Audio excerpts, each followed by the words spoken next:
hindi po talaga ako sa bahay. Matanda po talaga yung inaalagaan ko. Pero nung pumasok po ako, yung mga natutunan ko po, ngayon marunong na po ako magluto. Lahat po, marami na po akong alam. Sa paglilinis, kung paano mag-serve. Lahat po pang hotel na mga natutunan ko, marami na po akong natutunan talaga.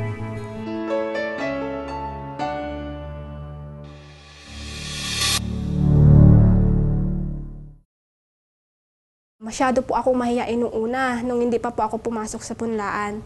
Pero nung pumasok po ako, doon po ako natuto kung paano makisalamuha sa ibang tao at kung paano maging matatag, maging maka-Diyos. Kailangan po pagbutihin at pag-usayin yung gawaing bahay. Hindi lamang po sa ma-increasean yung sweldo mo, tumaas yung posisyon mo, kundi para sa Diyos na pagsilbihan mo sila na hindi man nakikita ng amo o yung employer na gumagawa ka, pero nakikita ng Diyos. Huwag magmamadali. Kasi kung magmamadali, ilalong papalpak din po. Dapat pag-usayin yung trabaho. Tulad niya, kung pag maglilinis, huwag po yung nasa labas lang. Kailangan po kung anong sulok-sulok po yung dapat yun po ang unahin. Maging tapat sa trabaho at saka maging positibo. Malaki po yung naitulong po ni si Maria Escriva po sa akin. Unang-una po, miracle po ang nangyari sa akin.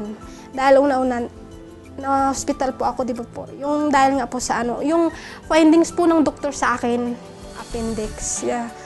Sabi niya sa employer ko na uoperahan daw po kinabukasan pag hindi mawala yung sakit.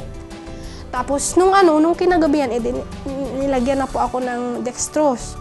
Tapos nung hindi pa rin mawala yung sakit. Tapos sabi ko sa card na binigay ng punlaan din sa amin, sabi ko, Senyor si Maria Escriva, sabi ko, tulungan niyo po ako. Sabi ko kasi wala po akong pambayad sa operasyon po kung sakali. Sabi ko, sana po pagalingin niyo na po ako. Alam niyo po, malaki po ang miracle po nangyari sa akin kasi kinabukasan, bumalik yung doktor sa akin, pinisil yung tiyan ko. Masakit ba? Sabi ko, hindi na po. O sige, pwede ka nang lumabas. I-discharge na po kita, sabi ng doktor sa akin. Kaya malaki po talagang pasalamat ko kasi si Maria Escriva. Ang dasal ay ang saligan ng gusaling espiritual. Ang dasal ay makapangyayari sa lahat. Pinaka-importante po talaga yung dasal sa lahat. Ano man yung mga mabigat na mga problema o mga pagsubok na dumating sa'yo, dasal ka lang ng time-tempo.